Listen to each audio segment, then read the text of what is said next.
All right, so this is the Tuesday, November 17th. It's at 5:30. It's the zoning bylaw study committee meeting. And it's being held in meeting room 1 at the Carver Town Hall. This meeting is accessible via Zoom.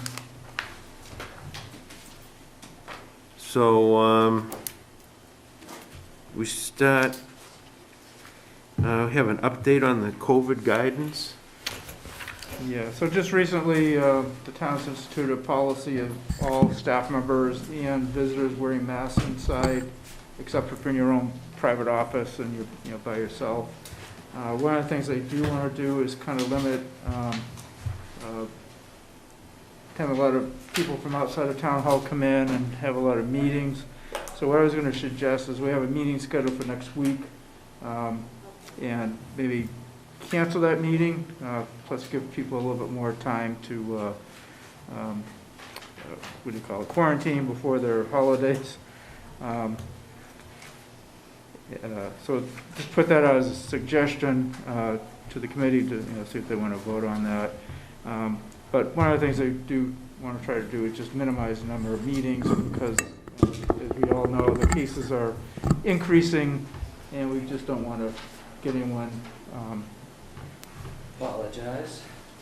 Kind of keep the infection rates down as best we can. So try to minimize number of meetings that we have. How you doing? Good. Sorry I'm late, Bruce. All right. I started the update on the COVID guidance, and so Jim was just talking about, he recommended canceling the 11/24 meeting. So I don't know how, you could, that's as far as we've gone, so you can take it from there. Oh, okay. Update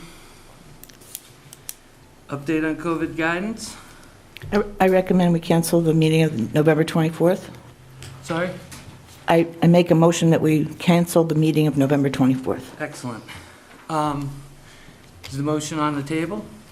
I'll second that, Bruce Mackey. Any discussion? Sorry, that was Sarah Hewens made the motion. I forgot we had to say that. Yeah, to take the notes. Right. Any discussion? Seeing none, move the motion for vote. All in favor, say aye. Aye. I think because we're on Zoom, we have to take a roll call vote. Yeah, we probably should, yeah. Sorry. All right, Bruce Mackey, aye. Sarah Haley Hewens, Shea, aye. Sarah Hewens says aye. Chuck Martin says aye. Jen Bogart says aye. David Eldridge says aye. Adam Clear, aye. Any opposed? The motion being unanimous has passed.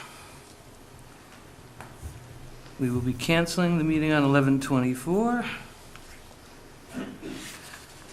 All right, the next subject on our agenda is review and discuss on planning board approved changes to zoning bylaws. Did everybody get a copy of it? Yeah, so everyone's packets, plus I sent via email. You have a copy of all the articles as they were to appear in the town meeting warrant before it was decided to withdraw the zoning articles from last year's annual town meeting. And so these are this is the language that was approved by the planning board. The planning board had 2 or 3 public hearing meetings to discuss these. And so what you see here is what the result of those discussions are. And so if you want to start from the top, and we're just going to work our way through the list. So the first one you should see in your packet is says Article 20, accessory dwelling units above commercial. We had so currently the town allows accessory dwelling units above commercial, but it has to be, you have to use transfer development rights. And at the time, we had a person who owned a building who came forward and he was interested in trying to use that provision of the bylaw. But because we didn't have any transfer development rights available, he wasn't able to use it. So the goal here was to add a procedure so that if there were not any transfer development rights, that the planning board consider alternative measure to review and have an equivalent to a transfer development right to approve putting apartments above commercial. Now, let's see.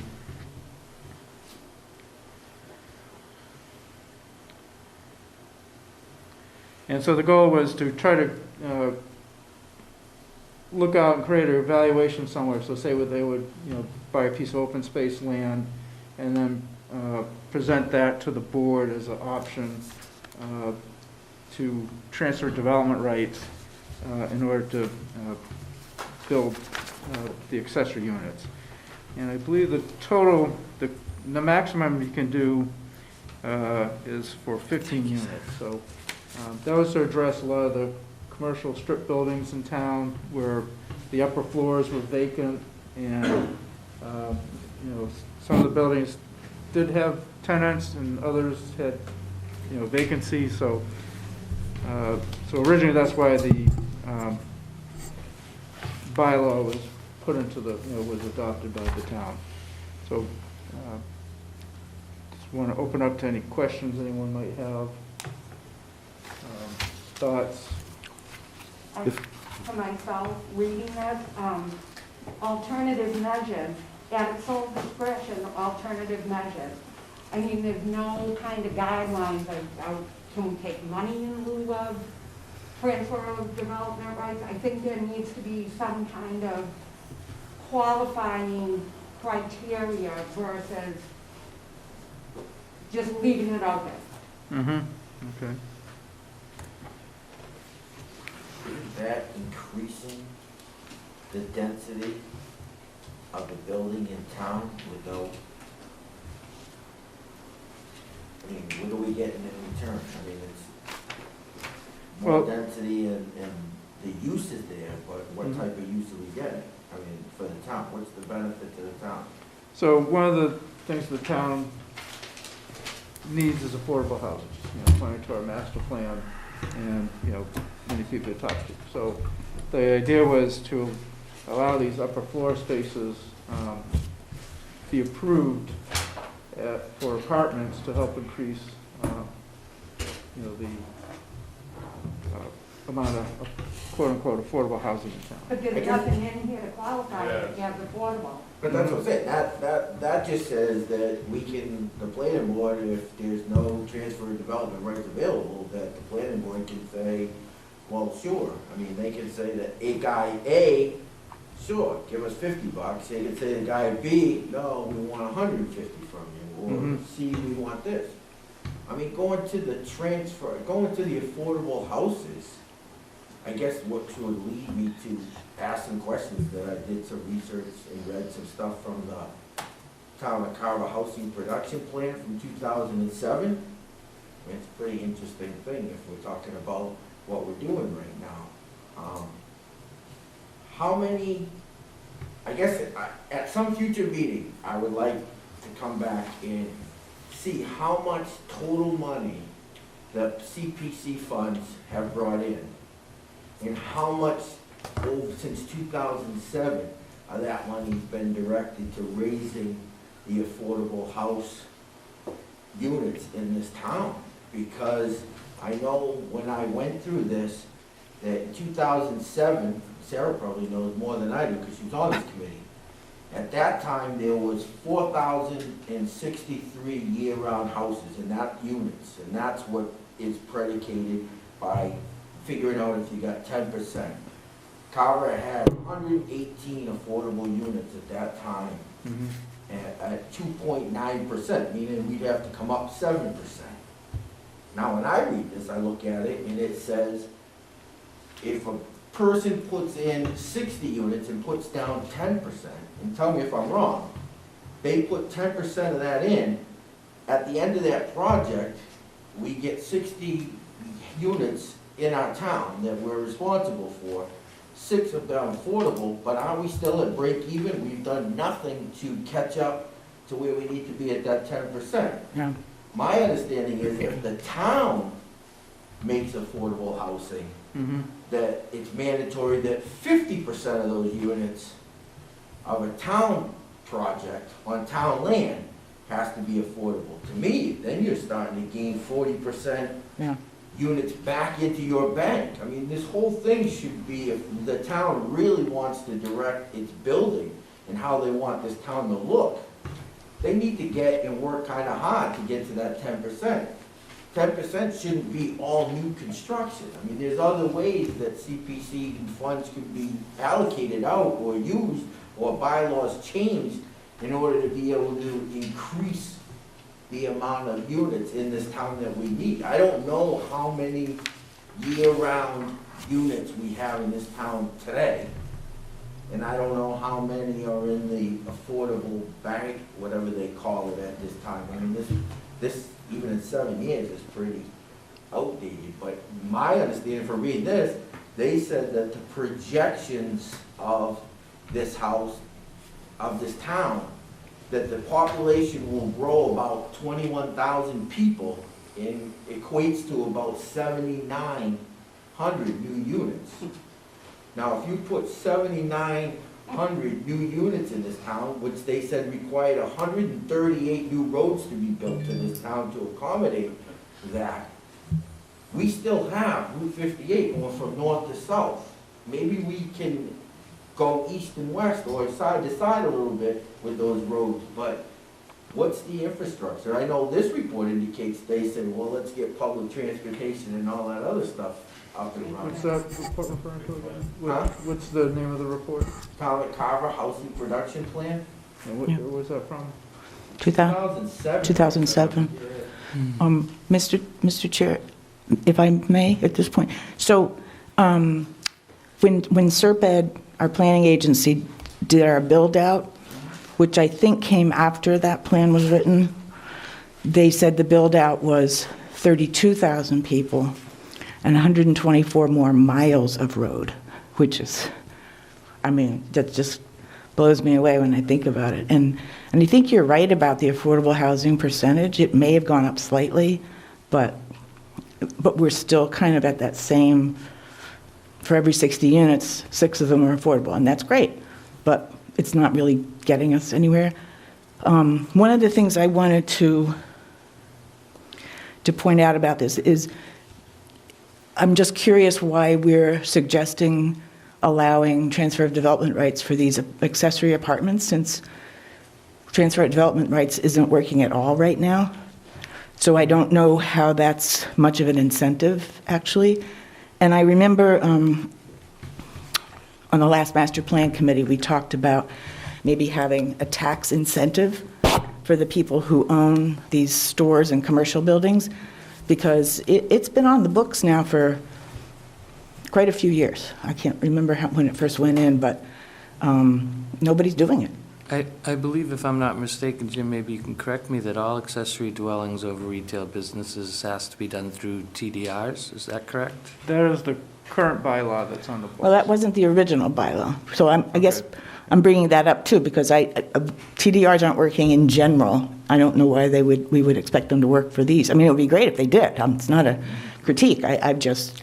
Well, currently they can't work because we don't have a map, and the whole Right. TDR is based on that. Hopefully I expect we'll have something to present to town meeting by April, which is the main focus of this group. Right. But I'm curious about the tax incentive, though, because that was brought up with one of our former town planners, I think it was Marlene, who mentioned there are a few things that a town can do that would encourage people. I mean, one of the reasons we decided to make the ones that we have now legal, because they were originally illegal, was just that reason.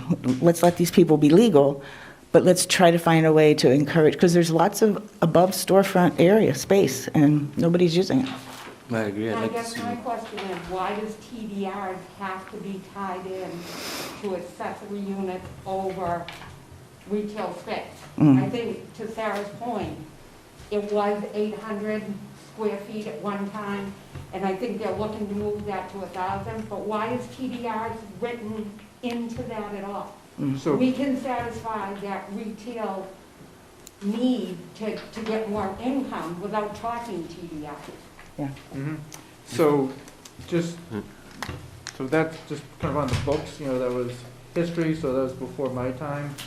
And so we did have a situation where a property owner who wanted to take advantage of the provision to put apartments above. We looked at it, and the TDR requirement is in there. You don't have to have the TDR requirement. So that, the town could say, or this committee could recommend that, well, let's just eliminate the whole TDR thing. Our goal is to, be able to take these properties, allow the property owner, another source of income for their property, and, approve it in that. Well, instead of trying to tweak a bylaw that isn't working by adding language to it, I think it makes more sense where TDRs is something that we're just beginning to work with, that we remove the TDR language completely, get the TDR, if we decide, get the TDR bylaw in place, and then figure out moving forward how to adapt it or amend the bylaw.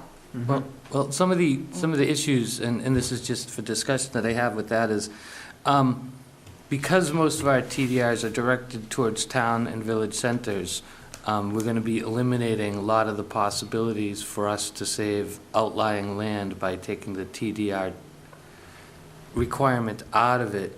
We might adapt it for single bedroom or affordable housing availability to those particular spaces, but I think it's important to remember that we are very limited on spaces for the credits to go. So when you buy 10 acres to preserve off of one of the roads here for scenic beauty or importance to the environment, he needs to be able to put those somewhere. And we for sure want to see these commercial retail spaces developed, especially in this modern climate of coronavirus where they're struggling right now. And we'd like to see some of these buildings upgraded with this to be more visually attractive. David? My problem isn't so much with TDRs being affiliated with above retail apartments. My problem is now TDRs were a mechanism to preserve land on one side and then build out on the other side. Now we're talking about a developer coming in here and saying, well, there's nothing to preserve, I don't have any TDRs, so what can I do to increase my density? And we're giving the authority to the planning board to say, well, the sky's the limit here, we can give you anything we want. So what do we need TDRs for if they can come in front of the planning board, increase density without preserving anything? And that's kind of why I met with the town. I mean, do we just write a check and we get more density? That's what I interpret that bylaw saying on that second part. I mean, we're not preserving anything in relation to giving up the development rights, we're just writing a check. Right. Or we could start a forestation fund or something along those lines, But in my opinion, and this is just my opinion, I think this language should be removed and not be brought forward, only for the reason that the map will be available for town meeting in April, and we'll resolve this issue. But that's just my personal opinion on the matter. We don't have to change anything about this particular bylaw until we form the basis for the TDR. That's what I'm saying. Let's figure out what the TDR is going to be first, and get a solid foundation and make sure it's the way we think as our town we need it. And maybe within the bylaw, address the village area. But don't put it into the accessory units above commercial that's already in place. To me, that just muddies what's already here. If I could say Yes, sir, something. please. Hi, Bruce Mackey. I just want to say that the planning board has allowed some apartment over commercial space. We have Anthony Allange's. I don't know how many apartments, that was quite a while ago, a few years back, but there are apartments above that area there. We didn't talk about TDRs when we did that. There was talk of the plaza here next to the Lady of the Lord, about putting accessory apartments, putting apartments upstairs in those buildings, but nothing ever came of it because there was a septic problem, or they had to do a septic inspection, I believe. That was a few years back, the last time I heard anything about that.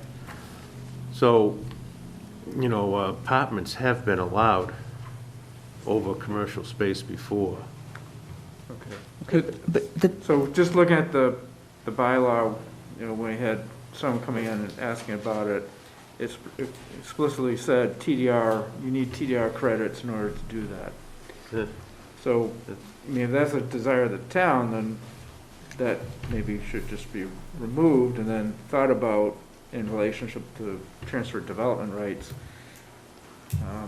whether or not you can do that.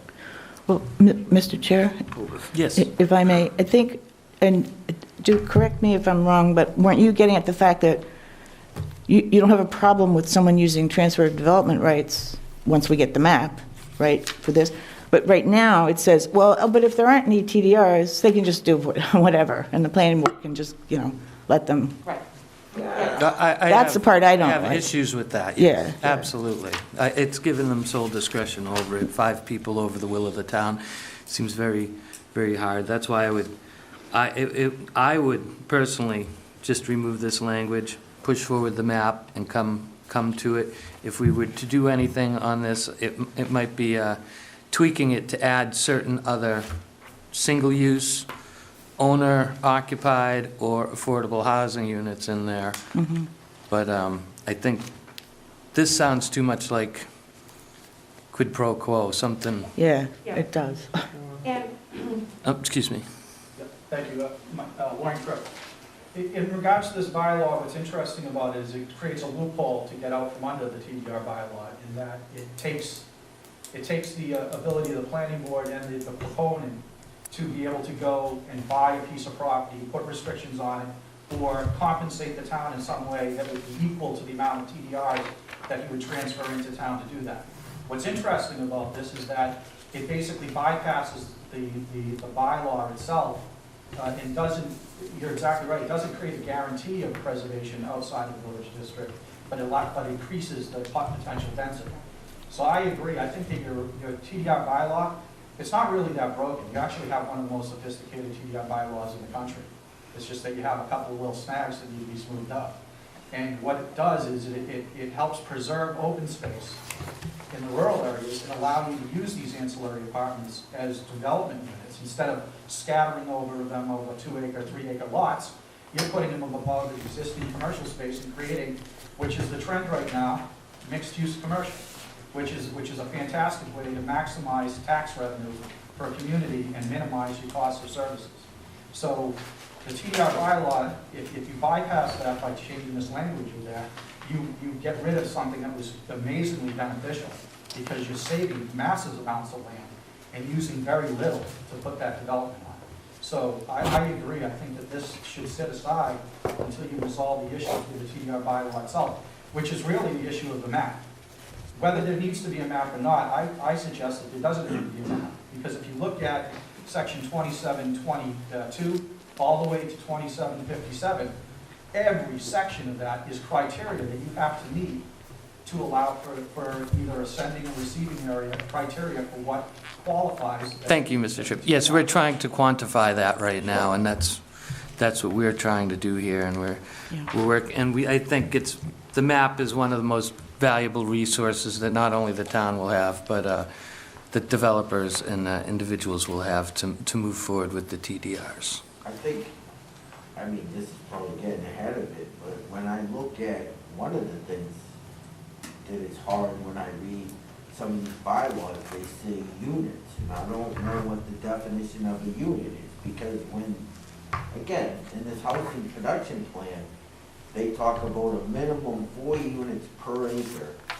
financially feasible, it may be appropriate to increase the density. But what's the definition of a unit? Are we talking 4 3-bedroom condos to an acre? Or are we talking about 4 2-bedroom acres? You Right. know, I think some of that language just gets confusing. And it's only because, like I said, I started to read, I think this is, Sarah's, like I said again, Sarah's been through this before. I think it's a great place to begin to kind of understand where Carver is, Yeah. where it's been, and hopefully where it's going, and understanding what this transfer of rights are and what this affordable housing is all about, because it explains it pretty thoroughly Yeah. here. I just think the numbers are outdated. I mean, there's been a lot of change even since 2000 to where we are today in the last 20 years. You know? Yeah. So, Mr. Chair, I'm not going to beat this dead horse too much longer, but I just wanted to say that, because I didn't really spit it out, the main thing that really bothers me is when a developer is allowed to just give the town money, and then that circumvents the whole purpose of the bylaw, whatever that purpose is, whether it's affordable housing or whatever, because that doesn't necessarily get us more affordable housing. It definitely raises ethical questions. Yeah, thank you. Seeing no more further discussion, do I hear a motion to amend? I'll make a motion to, actually, my motion is going to be to withdraw the amendment to the accessory dwelling units above commercial at this time. Second. This is Sarah, second. Your motion is to? Withdraw any changes to the accessory dwelling units above commercial at this time. And it's been- Take it off the floor. You're referring to what's written in bold? Yep. Okay. Seconded. Second, yes, Ms. sir. Hewens. Any further discussion? All those in favor, say aye. We're gonna do a roll call vote. Oh, yep, Chair. okay, that's Bruce right. Roll Mackey. call vote. All Bruce those Mackey, aye. in favor of removing the changes from, Bruce Mackey says aye. Cornelia Shea says aye. Sarah Hewen says aye. Chuck Meredith says aye. Jen Bogart says aye. Fran Mello says aye. David Eldridge says aye. Adam Clear, aye. Any opposed? Being unanimous, the motion passes, and that will be our recommendation moving forward. Thank you. All right, we'll move on to the Article 26 floodplain delineation listed as Section 3700 of our bylaws. And maybe, Jim, you could give us a brief explanation of this. Okay, so this was what was proposed last year. One of the problems we had was that, sorry about that. It's okay. These masks make it awful. One of the problems we had was that the bylaw got delayed, and all the state, or actually it's from the federal government, had certain dates of the studies that they had adopted. I'm waiting to hear to get the more specifics of that.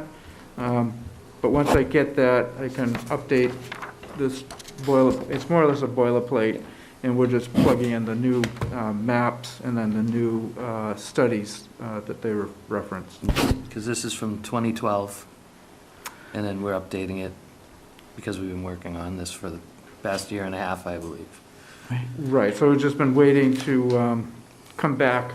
They had to redo everything for Massachusetts because of the delays in town meeting, and the town meetings weren't going to happen until after the effective dates that were part of the federal government's flood insurance studies. So we can probably just table this for now, and then once I get the most current information, I can fill it in and then re-present it to the committee. Okay, so, Mr. Chair? yes. So in 2012, I remember very distinctly working with the FEMA offices at the state level, and their maps had expanded the floodplain areas. They weren't people who already lived in a floodplain obviously were grandfathered, but they were, the way the maps were designed was it's just safer for everybody not to, build in a floodplain. It seems obvious. My question is, the newer maps, have they contracted so that people may not even know they're actually in a floodplain? I don't know because I haven't seen them, but I guess that's something we'll. So, yeah, I'll have to get that from the state with their current thing. I mean, I do have the maps from when they presented these changes from last year, but, they're not effective as of right now, but I don't know if anything would have changed from last year. Well, I know in 2012 we had to adopt a bylaw that they required, so that went through town meeting. Right, and so the maps referenced here, the bulk of them are effective July 26, 2020, meaning they updated previous maps, and there were two panels that were maps from 2012 that did not require to be updated. So that's why that language is like it is in the Okay. proposed changes. But once I get information, I'll share it with others who can take a look and see what changes from previous maps there were. I just don't know who those others are. So are you recommending that we hold off on this till further information? Yeah, once we get more information, actually, I got a voicemail from the gentleman today, so I have to give him a call back tomorrow just to find out what that update is. Would anyone care to make a motion? So this is Bruce Mackey. I make a motion to table the floodplain district maps.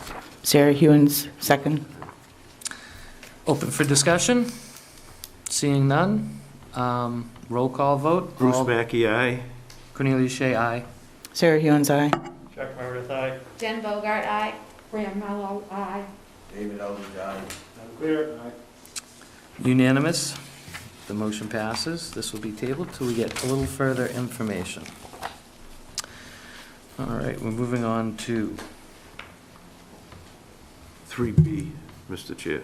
3B, non-medical marijuana overlay district, section 5,000 of our bylaws. Jim, if you could give a quick update on the changes. Okay. So the proposed change was, all last year, we had a lot of interest in town for the retail marijuana. We also got interest from companies that wanted to do cultivation and processing as well as retail in the same location. And the way the overlay districts are set up is that North Carver, the properties up there that have been identified, would be for cultivation and processing, and then the properties that are identified in the bylaw in South Carver were designated as retail. For a while, there was a problem with the retail because the buffer zone pretty much eliminated any of the properties that could be considered for retail. Then someone bought out the church, so that eliminated that particular buffer zone for the church. And the town only has 2 licenses available for retail, so, and they're both in South Carver. So the question was, to the planning board at the time, do you want to consider allowing retail in the north part of Carver in case someone wanted to proceed with a proposal that would, either standalone retail or be combined with cultivation and processing, and then vice versa in South Carver, allow cultivation processing in addition to retail. So the planning board went ahead and approved those changes that would allow that. And I'm just trying to double check to make sure there was, at one time we considered changing the definition of the buffer zone, but that didn't get passed. So it's just really looking at it to say, okay, do you want cultivation processing? You have 2 different overlay areas. Do do you want to allow one in both, or do you want to keep it as the current, retail south and cultivation processing north? Okay. I have a question on that, on the cultivation processing, you said we have 2 licenses in town. Are those both retail, or are they one and one, or No, both retail. they're both retail? So if we expanded the cultivation processing zones, would we be limited to the number of cultivation processing zones? Or that would, So, I don't think we're limited to the cultivation. yeah, my understanding is the cultivation processing, there's no limits on the number of facilities that could be licensed as Okay. cultivation processing. But it's just 2 on retail. Just Two 2 on on retail. retail. Two on retail, yeah. I think if I might say, I've worked with some folks in that particular industry. I think if you open it up so that they can have their cultivation and processing at the same spot that they have their retail, I think you're more likely to bring in a reputable, more upstanding reputable grow operation where they're gonna have everything in one facility to do their business.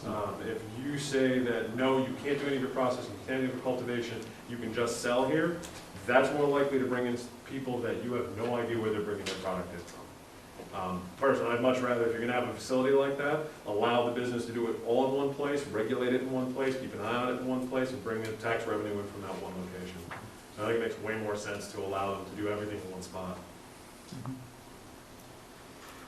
so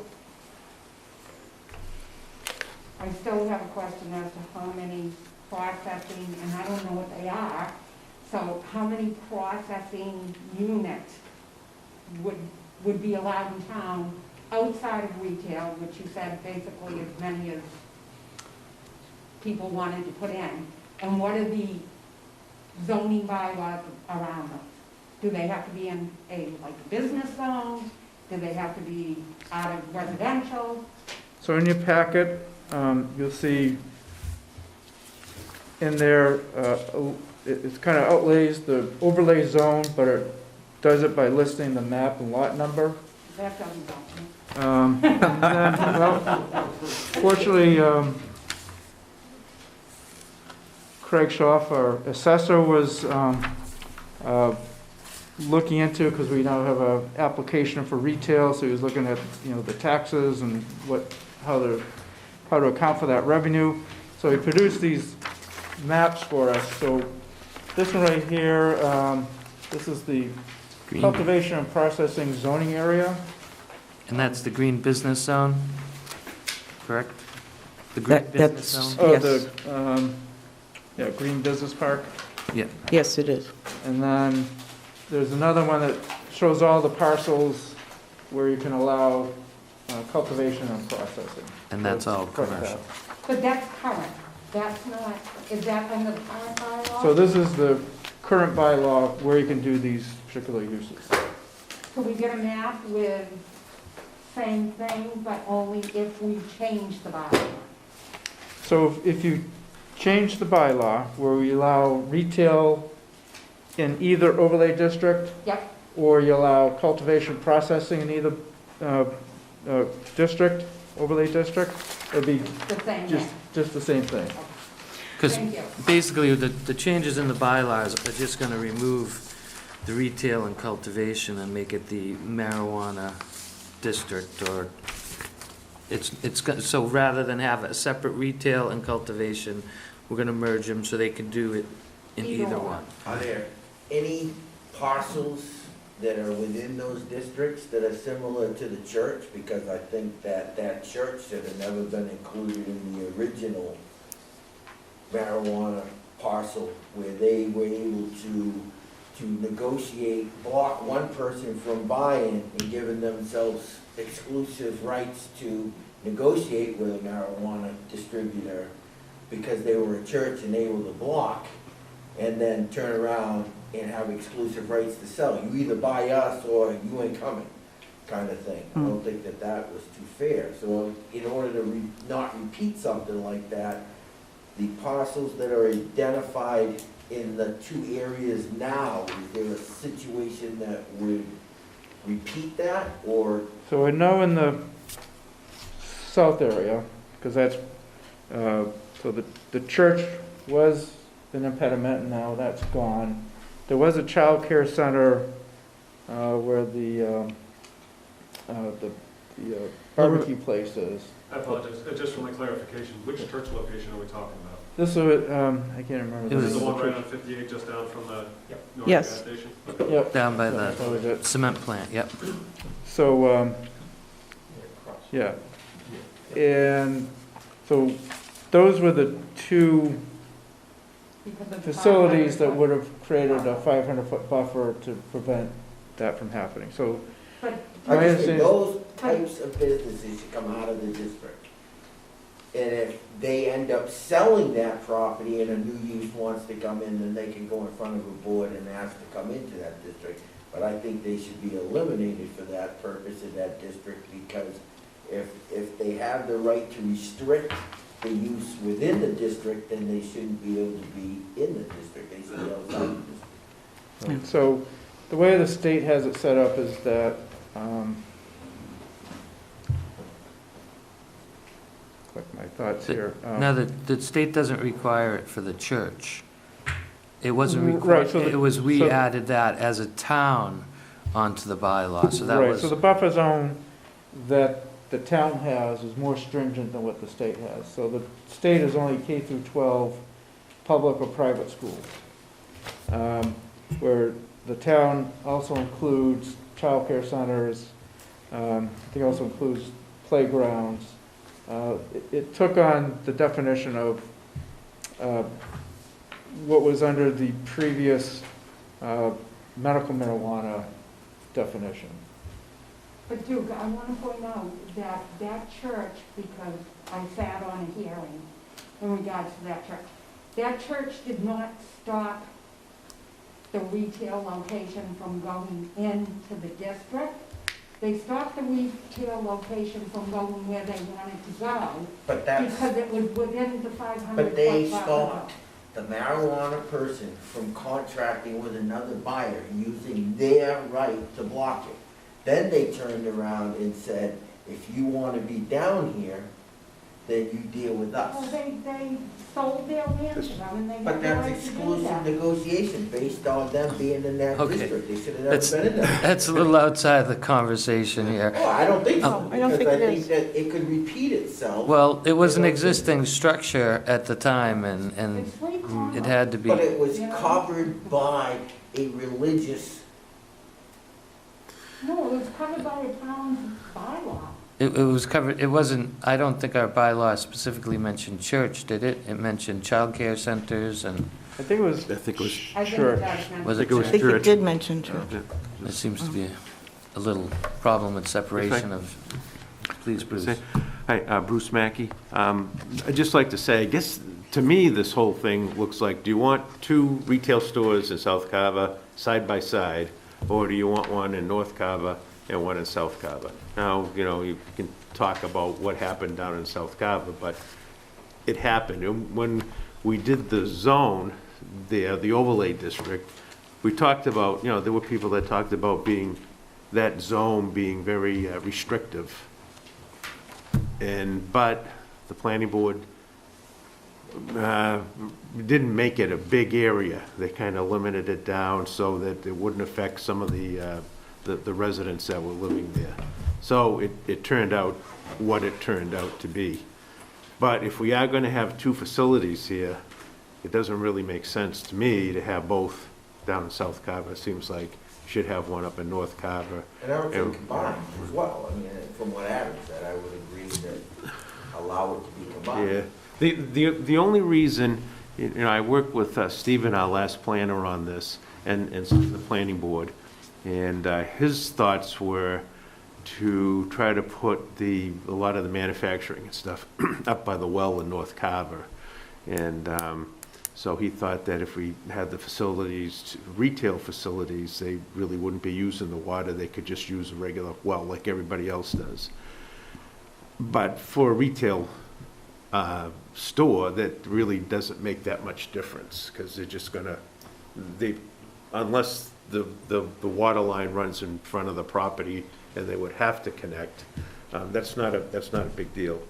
But still, I don't think anybody would want two stores. I don't think it makes it attractive for somebody coming in to do a retail store and to be putting their store next to somebody else's store, so. And up north, the majority is, except for what's east of Route 58, is all in the green business zoned area. So there's the gas station and there's two other parcels on the other side of 58 that are. Right. Mr. Chair, could I just get some clarification here? So the two maps that I had, the retail zoning, this is Sarah Hewens, retail zoning area north, retail zoning area south, they're both in South Carver? No, this is a. Right, so just to Yeah. clarify, it was too big to put onto one map, so Craig put it, just kind of. No, I understand, but the cultivation and processing zone is the one actually in North Carver? Yes. Okay, so I think these retail zone areas should be renamed, like, I don't know what, South A and South B? I think that's what the whole bylaw is. It's renaming them Okay. Marijuana Overlay District North and Marijuana Overlay District South. So I also have an issue with what's now called retail zoning area south, because again, if you look at the open space and recreation plans discussion for protection areas, a lot of these properties shown here in this so-called retail zoning area south are those areas, and it's because of the water resources in that part of town. That's where the swamp is off. Well, there's more than a swamp. There's a confluence of three rivers and a couple of swamps, and of course, all that helps to clean our groundwater. And going off what Adam just said, if it makes more sense to have cultivation and processing and retail all in one place, that North Carver spot, I would think, would be primary for that, because you'd have town water. You're not using, you're not interfering with any of these brooks or anything like that. That would work if you're doing all three, and then you could use the town water. Yeah, that would be perfect. But then you're putting both retail locations in the north. No. No, you could have one in this Right. rural zoning area north, which is still South Carver. It's just the northern part of South Carver. Right, it would Yeah. give the opportunity for somebody to open an area in the North Carver rather than down and being forced to be across the street or next door to the other one in the south. And the idea was to kind of allow a potential applicant to come in and choose where they wanted to be, or maybe they had the ability to, get a lease deal more favorable in one area versus in another area, or purchase of a property. And I think there's probably more buildings available in the southern portion of town. So if someone wanted to do indoor cultivation processing, there's some, larger steel buildings down there that are, they may be occupied right now, but, provide those kind of opportunities, where up north you would probably have to kind of construct your own building. Right, and they're not exempt from any conservation planning or various other bylaws. No, So they would have to meet all the follow. requirements, the floodplain and the wetlands and Mhm. so on. So they would still have to meet those requirements. Are they regulated by size or anything? I mean, this is just knowledge, I don't even know. You can build as big as you want. They're regulated by the State Cannabis That's what Commission. Does the state regulate the size? Yeah. They get pretty big from what I understand. I'm just asking. I mean, I'm not. I think there's a Yeah. couple out in western Massachusetts from old agricultural land that are rather sizable. And then one of the things that Craig did, and it just kind of happened like a little miracle that it was on the same day we were to be discussing this, he also identified, I guess, there's some parcels listed in our table here, that some of the parcels either don't exist or, what was the other? In the zoning, Craig Schoaf, Assistant Finance Director. There are some parcels that were listed in the main table in the 2019 town meeting warrant. I was unable to find those parcels on any map. So there was 1, 2, 3, 4. There was about 6 parcels that I was never able to find that they existed, but they're in the zoning bylaw for the marijuana. 5 of them are in the cultivation and production, and 1 is in the retail, and I wasn't able to find those. So are you recommending that they be removed from the table of list use? Well, I would suggest that, because, you know, you want people on a wild chase. Yeah. And then they come into town hall, and then we're on a wild chase trying to figure out where these parcels are. Yeah, I searched any previous or inactive parcels from years past and was not able to find them in our computer system. They could have existed in the 60s or earlier, but I wasn't able to find them in the computer system. And can I just address the retail zoning area map? That was my fault. I labeled it north and south because it all couldn't fit on one piece of paper. Oh, well, that's okay. No, it wasn't a critique, it was just confusing. No, I didn't mean to confuse anyone. Thank you. I was trying to get that Yep. before the meeting started. Any further discussion? Chuck Murray? Yes, sir, Chuck. Good question. On cultivating marijuana, does that use any more water than other types of agriculture? Anyone with the knowledge on that? I think it's honestly. because in the northern part, it would be in the industrial green business park. I can't answer it, but I know light manufacturing uses an exceptional amount of water, and that's one of the allowed uses in that area. But not particularly indoor cultivation of marijuana, though? I don't know. I suppose that would be on how they cultivate it. I suppose there's hydroponics, is that the right word? And then there's traditional growth methods, and I think one of our biggest concerns would be the runoff and fertilizers usage in these processes. Yes. With hydroponics, they're gonna go through a lot of water, a lot, Right. very water consuming. All right, thank you. Well, this is Bruce Mackey, if I could, that's why the thought was, you know, we could do it in South Carver, but if you do it in North Carver where the well is, where the water line is, I should say, then they could use the Carver water system to grow. And I believe, no, I don't know if this really has anything to do with anything, but I think all that's contained in a building so it doesn't leak out or anything. It's inside the buildings where they're grown. And in the bylaw, we had a thing that they had to use natural fertilizer. That's right. So, so we tried to make it as clean as possible. Just between this and our previous, speaking of the additional units above the retail, more strain on the wells, capacity there. You know. Why should the town have to get involved, maybe making more wells and a water system? Anybody that wants to develop should be involved with paying for that, not the town. Yeah, I guess that's up to the Carver Water District to decide, but I think they would like to see as many people hook up to it so that they could be generating more money for the system. Yeah, if I'm, I could be wrong, but I thought they were working on 60% capacity, and that the well pumps that they have had to run all the time, otherwise it would cause problems, so they're cutting down on the size of the well pumps, is that correct? yeah, I know they're not at 100% capacity. Yeah. Sorry, this is Sarah Hewens.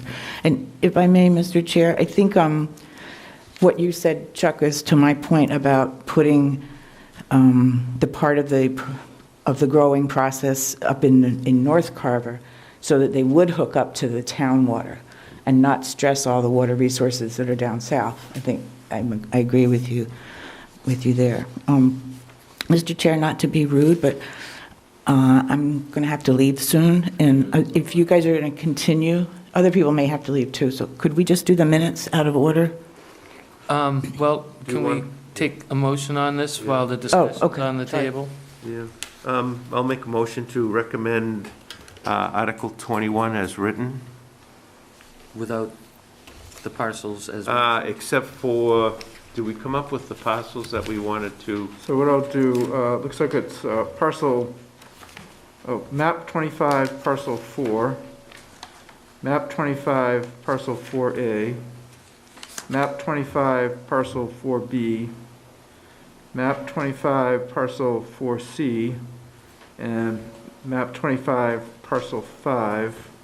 And then there was one more, which is map 95, lot 6A, to be removed from the overlaid tables.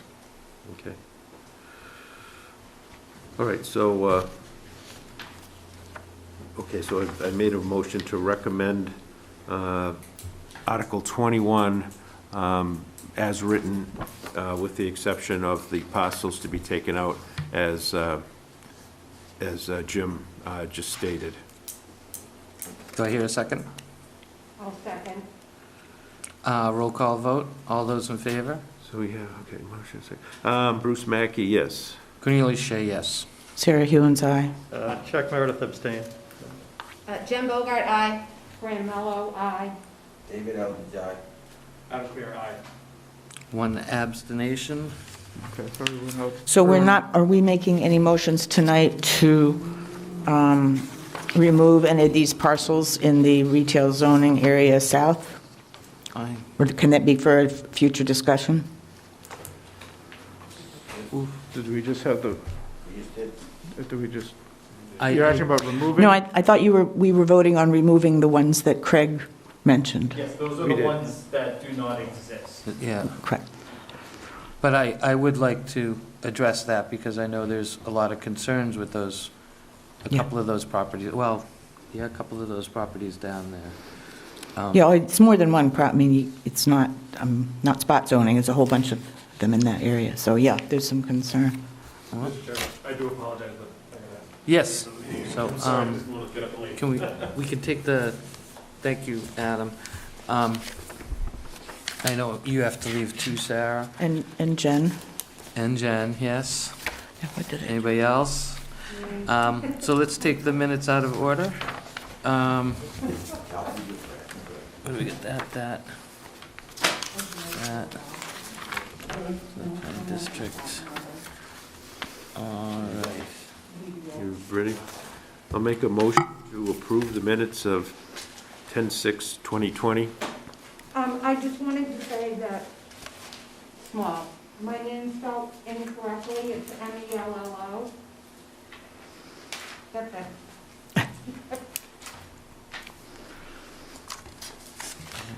Anybody second them? I'll second. Seconded by Ms. Bogart. We have a motion in a second, so. Any discussion? Yes, Mr. Chair. Yes. So at the bottom of page 1, second line from the bottom, it says, Ms. Hewens, you also have to show the 200-foot in wetland boundaries. That's what I actually said was in riverfront areas. I agree, yes, I recall. On page 2, not quite halfway down, it says, Mr. Walsh, the town has a master plan, and then after that, Ms. Hewens, what happens when we get town water? Now you don't need the separation of private water. What I actually said was you don't need the separation of private water from septic systems. Yes. And I added, yes. Oh, could you point out that again? I'm trying to take the notes. It's on, I know it's hard because it's not in paragraph form. 1, 2, 3, 4, 5, 6, 7, 8, 9, 10, 11, 12, probably line 13. From the top? Yes, 3 lines after 1998. yeah, 4 lines down from that, 3 lines down, you're right. So I said, now you don't need, when you put a water line down, that should be one whole sentence. Now you don't need the separation of private water from septic systems. And I know I also added, because it's part of my traditional speech on this subject, because as soon as you lose the separation between private wells and septics, that's when you get billed out. And I know it's really hard for whoever's taking minutes to hear us with masks and all, so I apologize if I didn't make that clear. And then 1, 2, 3, 4, 5, 6, 7, 8 lines down from that. The line that begins, there are 3 wells, but I do not know their capabilities. It should read, there are 3 municipal wells.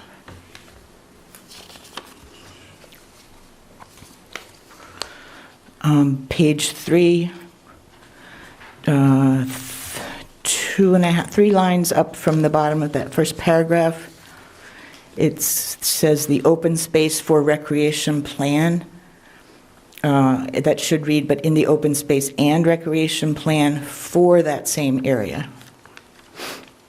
Can you point out where you're at again? Oh, okay. First paragraph. First paragraph at the 3 top. lines up, not counting that last word in the paragraph. It should read open space and recreation plan for that same area. And then the end of that sentence, which now ends in confluence of Indian Brook and Crane Brook, it should read confluence of Indian Brook, Crane Brook, and the Wee Wee Antic River. And then the second paragraph on page 3, 1, 2, 3, 4, 5, 6 lines up. Starts, Ms. Hewens, when you approve an affordable unit, they need restriction. I believe what I said was that they need an affordable restriction. And those are all the amendments that I have. Can you go over where that one was again? I'm trying to find it. The last one? Yeah, your last one. Second paragraph, counting the last part of a sentence, a line, 1, Is 2, that to 3, 4, Mr. 5, 6. Napolitano? Excuse me? I have second paragraph starts with Mr. Napolitano. Yes, and it's about 4 or 5 lines up from the bottom of that paragraph, Okay. where I'm saying, when you need an affordable unit, they need restriction. What I actually said was they need affordable restrictions. Obviously, because if they don't have an affordable restriction, then they could get sold at market rate.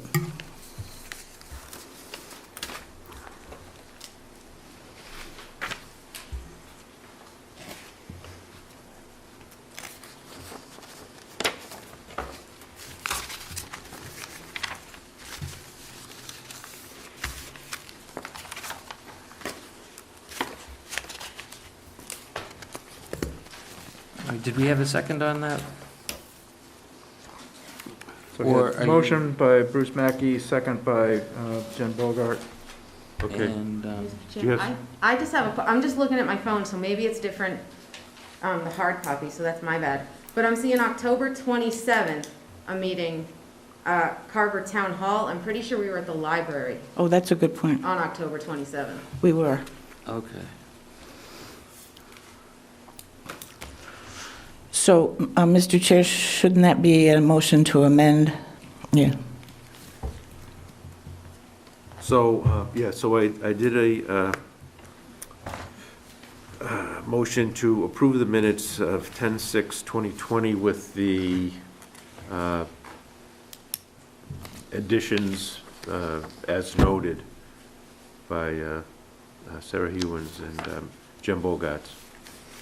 Are those for 10/6 or 10/27? 1027. Yeah, Oh, so, because the agenda says we're approving minutes for 10/6. 10/6, okay. But the minutes we were sent were for 10/27. Yeah, I think we lost. Should be 10/27, because I think I produced this before I had the minutes for the 27th. And I thought the minutes for the 6th were already transmitted to the group, but. Yeah. Yeah, we did the minutes of 1027 tonight. Just now. Yes. Yep. okay, so we have a motion. Do I have a second on Bruce's motion? To approve with amendments as per Ms. Hewings and Ms. Bogart? Can we approve minutes for a meeting that's not on the agenda? If the agenda says we're approving minutes for 10/6, can we approve minutes for 10/27? There's a question. I know that's come up in a different meeting I was in, and I didn't know the answer, so I'm asking that one. I don't know the answer. I thought it was just a procedural issue, but, I don't know. I want to say it happened in select board once, that there was something wrong on the agenda and we couldn't approve those minutes till next time. Well, I have a suggestion. Why don't we just, someone make a record of the amendments and we just table this for now and vote it next time? I would agree, but So I'll withdraw okay. my motion to approve the minutes of, as it's shown on the page 10/6/2020 on our agenda, but it's actually 10/27. So I'll withdraw that motion and make a motion to table the minutes to our next session. And it'd be the minutes of 10/27/2020 And with the 10-6, right? No, because we'll be approving the 1027 ones next time. It was, Have we approved the 10-6 meeting minutes? I don't- don't, so We would have they're to table. 10-6, so somewhere out there, we don't have 10-6.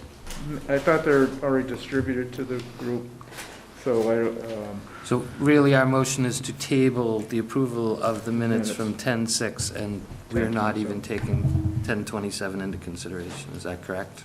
I guess so, yeah. We just have to cover them at the next meeting. Yes, I think that would have to All he be, has to do is withdraw the motion yeah. I withdrew the motion, with that.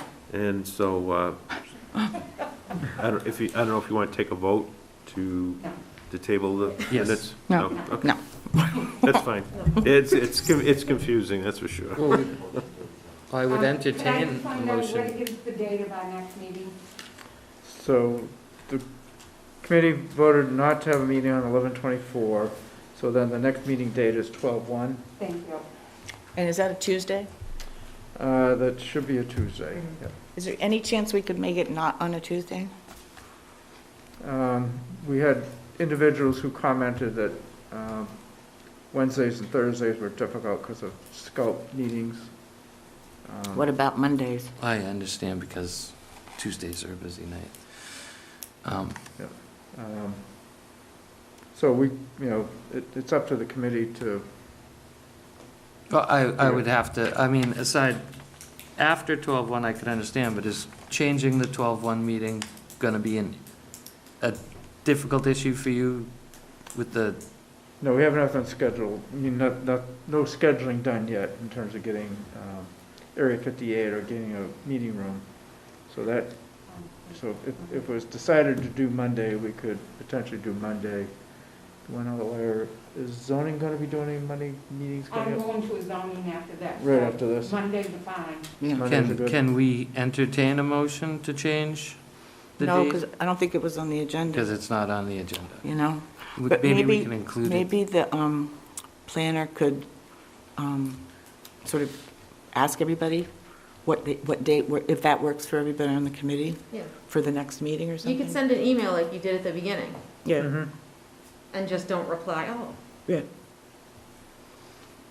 Right, because we don't have to vote to approve a meeting on Right. 12-1. All right. All right, so we're going to do these on Mondays versus Tuesdays? That's, Yeah, that's, generally fi- speaking. it's fine with me. Mm-hmm. So kind of the Probably gonna consensus. take me out, but that's fine. No, No. no, we No, want you to no. stay, Duke. I'm just saying, I can't do Mondays. So Mondays are out. Oh. So then how about Jim sends an email, and we all get back to him on the days that work for us, so we can all kind of come back. Is I mean, Monday- Wednesdays out for everybody? It works for me. So the, Is it out for you? Or either, Mondays possibly if it's just, can we go 5 to 6 or 5 to 6:30? Yeah, yeah. I don't know if people have to work, but if we can do a half hour early, then I can be, Mhm. by the time I have to be where I need to be. so. That's all Monday- fine with me. I'm available whenever you guys need me. Monday, 5 That'd to be great. 6. I like being here every night of the week. I like being here every month of the week. I don't, whatever, I'm just going out there, I got Yeah. kids duty. that No, I I think do we have a Monday great- night, so. Great makeup of a committee, and I'd hate to lose anybody off. Yeah, we don't want to lose you, Well, too. Carver's gonna be here for a while, my kids are only gonna be young ones. I know, I They know. got stuff to do, I'm taking advantage. So, So you send out an email, Jim? so we're to- looking for Monday, because the way that was set up was like the first and then the fourth Tuesdays. So the fourth Tuesday being the planning board night, and then the first Tuesday, we changed that because it was the redevelopment authority meets on that night. And when we first discussed it, I completely forgot about it because we've not been meeting with them for a while. So the other, so that's why that first Tuesday, or second Tuesday was not in there. So then we just went to first and Well, fourth. maybe we could throw out, are you available Mondays at 5 or Wednesdays Right. at 5 to 5:30? And let people kind of say what their best availability is. Okay, so Monday or Wednesday, 5 to 6? Right, well, because Adam left and there's another Adam who's not here. Yeah, So that'll we bring have in to talk to everybody. them, yeah. And then there's Jen and I and Fran. All of us have a Tuesday at 6. Yeah. Okay, so But we want you there, too. Yeah. I would, No, I mean, I it's like just, the 5 o'clock. just have to go. I like the 5 o'clock. Mhm. Mr. Chair, would you entertain a motion to adjourn? I would entertain a motion to to table the rest of the subjects till next meeting, and So would moved. entertain that motion. I'll second. All right, roll call vote. Bruce Mackey, aye. Cornelia Shea, aye. Sarah Hewen says aye. Chuck Meredith, aye? Jim Bogart, aye. Fran Mello, Dave Allen, That's unanimous. Thank you all for coming. Look forward.